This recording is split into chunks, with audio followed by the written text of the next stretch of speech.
On the Baltic Sea island of Rügen, classic car expert Christoph Bauer is driving a lovely old car with a lovely name, the Borgward Isabella.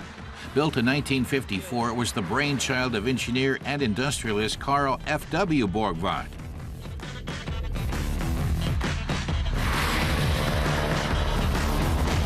Our car tester Christoph Bauer says today there are vehicles to suit every niche, from off-road sports cars to four-door coupes. But in the 1950s, it was a different story. Mid-range sedans boasted plenty of room, but offered little driving pleasure. So thank goodness car maker Karl W. Borgward from Bremen had a heart for family men who liked to put the pedal to the metal. His Isabella was both family-friendly and fun to drive. The German sport sedan was born. At the start, the Isabella experienced some teething problems, but that was little wonder. The entire vehicle was developed in just 10 months. Borgward was famous for his authoritarian leadership style, and he alone chose the car's name. Isabella. Christoph says that Karl Borgward named it Isabella on a whim. When his engineers showed him the first prototype and asked him what to call the car, he waved his hand and said tersely, "What do I care? Call it Isabella." Christoph says, "Kudos, Mr. Borgward. A good name for a good car." In the 1950s, the Isabella was a cut above the competition in Germany in terms of both looks and technology. At 7,000 Deutschmarks, it cost more than a VW Beetle, but less than a Mercedes Ponton. But as far as performance was concerned, the Isabella left both models eating its dust.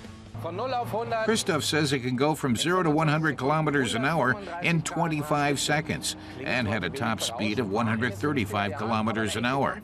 That might not sound very impressive today, but in the 50s that meant it could overtake more than half the cars on German roads.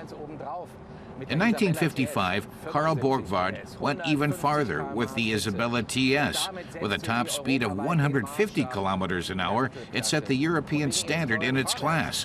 Its great suspension made it a real curve hugger.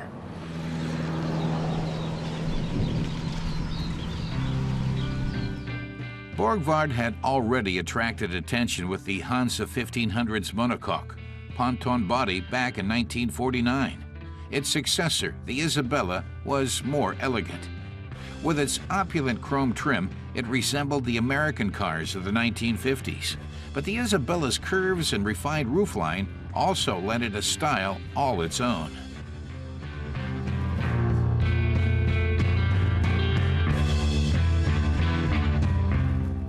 With seat benches in the front and back, the Isabella can seat 6 adults comfortably. That was the secret to the model's success, pairing sportiness with a dash of luxury.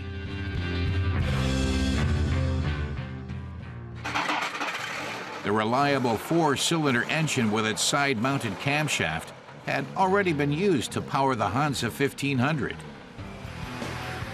Thanks to its fabulous suspension, the Isabella is nimble on curves.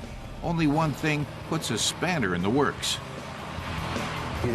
Christoph says the steering column gear shift was absolutely state-of-the-art in the 50s. Even Porsche thought about putting the gear shift for its 356 behind the steering wheel, but Ferry Porsche said no. Thank goodness, he says, as this construction really hinders quick gear changes and sporty driving. But even this little flaw can't spoil the great package that is the Isabella. Over 200,000 Isabellas were sold between 1952 and 1964. The model was Karl Borgward's biggest success. None of the other vehicles he produced under the Borgward, Goliath, or Lloyd brands were as popular.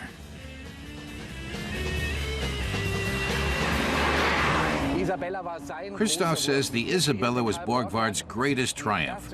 It was Germany's first sporty mid-range sedan and the dream machine of family cars. He says the Isabella spawned a whole new vehicle class, making it a true milestone in automotive history. Still, the car couldn't save the Borgward company. Plagued by financial troubles, political intrigues, and bad planning, Germany's largest privately run car maker was forced to declare bankruptcy in 1961.